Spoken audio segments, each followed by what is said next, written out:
yes, Dad. Welcome, one and all. It is once again time for us to upset everyone by saying the true but unpopular things. I'm, of course, your humble host, the People's Champion, 21st Century Digital Boy, and the last Boy Scout, Shanghai Pete.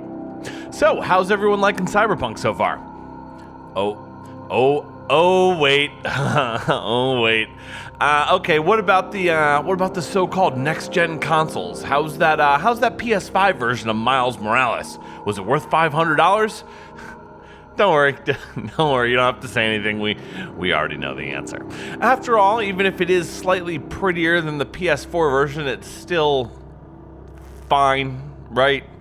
Not sure how anyone could use this game to describe the beginning of next gen as triumphant when you can play the exact same game on the last generation system.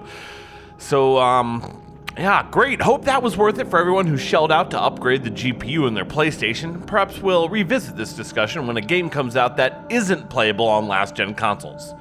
Whenever that happens. In other recent news, looks like a lot of people are mad that they were tricked into playing a Miss Marvel game. Seems about 98% of the people who bought it actually are feeling that way. Wow. Can't blame them. I would be too. That is, of course, if I hadn't been talking about how the game would be a total pile since the first footage of it was revealed. Amazing that people capable of losing companies over $63 million don't have the same amount of foresight that some idiot in a Snuggie smoking weed and ranting on the internet does. Whew. Anything else interesting happen recently? Did anyone make some TikToks of themselves blowing vape smoke into their Xbox maybe? No? What about the new Call of Duty? Anyone play that? I didn't. Seems like it's getting mediocre to shit reviews actually, which I find slightly surprising. Anytime the access media appears to actually tell the truth about something, I always find it shocking, not to mention suspicious. The fact that apparently it's barely a mediocre game that's not surprising or shocking at all. As I've said many times before, AAA games are shit on purpose. They're shit because they can be and don't need to be any better. Despite all the reviews lamenting how uninspired and sloppy it is, and a Metacritic score of 76, we all know it's going to sell like a motherfucker, likely comparable to other entries that were reviewed much more favorably. That's because the industry establishment as a whole long ago made the decree that Call of Duty is a game that you buy. You get hyped when new teasers drop. You buy when new content is drip-fed to you, and most of all, you are excited when a new one is announced. That's just the way of things in this and most industries now. The narrative dictates the market. Yes, very sad, I'm sure. Anyways, for our main story tonight, we'll be talking about the Game Awards. Oh, yup, the Game Awards are fast approaching. Time to see which lobbyists or companies spent the most money. So, of course, we all know the Game Awards are just a paid commercial for the industry. We don't need to go into all that nonsense. We know it's up. So instead of angrily shaking my proverbial fist and shouting into the void about how unfettered capitalism has ruined my favorite hobby, let's just go through these nominations and have some fun talking shit.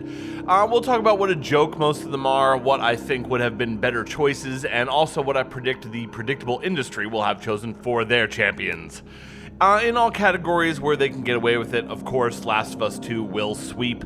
This is because not only is it obviously an industry darling that their narrative requires be protected, there are a lot of games like that up here. But what gives it the edge, of course, is its carefully cultivated agenda of modern-day gender politics. It's the equivalent of Oscar bait, essentially, so... Oof, yes. What do the Parade of Idiots have in store for us this year? First up here, Game of the Year. Probably won't come as a surprise to anyone, but my Game of the Year is unquestionably Doom Eternal. All the knob slobbing I did about it in my review aside, the basic fact here is that I've spent more hours playing it than any other game this year, by far. Close runner-up for me would be Hades. I don't think even the establishment can deny the level of craftsmanship, passion, and expertise poured into and showcased in this game. I usually don't really fuck with roguelikes, but goddamn is this motherfucker tip-top. And while I'd like to believe that seeing as this was actually nominated that it stands a chance of winning, I think we all know that the establishment is going to give it to The Last of Us Part 2, and we all know why. Womp womp. Next up, we have Best Game Direction. It's between Ghost of Tsushima and Last of Us 2, in my opinion, though I wouldn't be shocked if just to mix things up, they give it to FF7 Remake. As for me personally, I'd probably give it to Ghost of Tsushima or Alex, maybe. Basically, they're going to give it to Last of Us 2 in every category that they think they can get away with. So, you know. All right, best narrative, Last of Us 2 rule applies here too, sadly. Though this is another one where they might just toss it to FF7 to be a little different. I have no idea what 13 Sentinels is. Tsushima was cool, but I wouldn't really say that any narrative component is what was primarily responsible for that. Hades has a chance here too, but mostly because I suspect while they don't want to give an indie too many awards, what would that say about the AAA establishment after all, they probably are smart enough to know that they need to give it at least a few, as people are well aware of just how phenomenal it is. They also likely want to make sure they avoid any appearance of blatant favoritism. Favoritism is fine, just blatant favoritism they're probably going to want to steer away from. Moving right along, we now have art direction. No way anyone would stand for Ori not winning this, and rightly so, though again, Hades does make a strong case for itself. Next is score and music. I actually think there's a good chance this goes to Doom. Mick Gordon was again fucking crazy sick on this, and I think it deserves it. Audio design next. Prediction, probably Alex because it's VR, Of course, I'm biased, so I'd still just give this one to Doom. Best performance. A lot of contenders for the Virtue Signaling Award here, so it's a toss-up between the lesbian, the desexualized strong woman, or the person of color. Certainly not the white, cis, heteronormative man, and likely not the Japanese guy either, as black guy out-victimizes an Asian guy. Hey, these are my rules, guys. I just point them out. Okay, what's next? Games for impact? For a thought-provoking game with a pro-social meaning or message. Good God in heaven, what fresh hell is this? I have nothing to say about this category or the games in it. I haven't played any of them because I only play games where the primary goal is providing entertainment, not whatever these are. As for who will take home the shame trophy, I have no idea, but to figure it out, you just need to add up all the victim points in each one, then multiply by the percentage of virtue signaling found in the developer's tweets. Fucking kill me. Oh, another fun category here, best ongoing game. Ongoing? That's quite a euphemism. Do you mean perhaps fucking live service, you disingenuous, enabling, sycophantic pricks? Fuck you. Simply due to the amount of honest effort put in, No Man's Sky probably should win this, but you know it's going to be whatever industry darling has spent the most ad money tonight, so toss up between Warzone and Fortnite. Best Indie is next. If Hades gets a good amount of awards prior to this, then they'll probably give it to Fall Guys, but otherwise 100% Hades. Either would deserve it though, they're both exceptionally well-designed games. Moving on, we now have Best Mobile Game. Mobile games aren't games, so I personally will ignore this category, though obviously Among Us takes this. Too bad they put it in the punishment corner over here in this category. It really deserved better. Oh, this is an interesting one. Best Community Support. Well, unfortunately, I'm not a psychopathic reject, so I don't spend any of my time in games' official forums. But from what I've heard, the Fall Guys dudes have been doing a great job, so let's give it to them. Best VR, obviously Half-Life Alyx, although if Squadrons had done just a little bit more, they would have been a real contender. Still waiting for a true sequel to TIE Fighter, and while this was definitely pretty good, it wasn't that. Next up, we have Innovation and Accessibility. Honestly, I don't know what any of these games did in that area, so while I think it's a good category, I really have no idea what to say here. Sorry. Best Action Game, both my prediction and personal choice is Doom Eternal, hands down. Streets of Rage 4 was admittedly pretty sick, but none of these hold a candle to Doom. This shit was just insane. Next, Best Action Adventure. If Ghost of Tsushima had won a few before now, they'll probably give it to Fallen Order, maybe even Miles Morales for the virtue signaling. Otherwise, definitely Ghost of Tsushima. And if for some reason Last of Us hasn't been totally cleaning up prior to this, then possibly they'll just default and toss it there. Oh, this one's fun, role-playing. They'll 100% give it to FF7, no doubt. I'd probably give it to Genshin Impact myself. I've been playing on PC here and there. It's actually pretty decent, providing, of course, that you play it only casually and don't go anywhere near the microtransaction bullshit. Might surprise some of you to learn, but yeah, this game is actually pretty fucking dope. I know I was shocked too. Moving on, we have now Best Fighting Game. My bet is personally they'll probably give it to Mortal Kombat 11, and I don't play fighting games, so I have no idea what I'd choose. Spawn was pretty fucking dope in MK11 though, so there is that. Next is Best Family Game. Animal Crossing or Fall Guys. Almost definitely. It just depends on how much indie worship the industry thinks that they need to do this year. I'd probably give it to Animal Crossing just because, you know, Nintendo. Why the fuck not? Next is Best Sim Strategy, due just to the sheer towering technological feats accomplished in Flight Simulator. They'll probably give it to that, and well deserved, honestly, though I personally would rather see XCOM take it. Next, we have Best Sports Game. Almost definitely FIFA or NBA 2K21. They're the industry darlings here. And not despite, but because of what unrepentant gambling machines they are.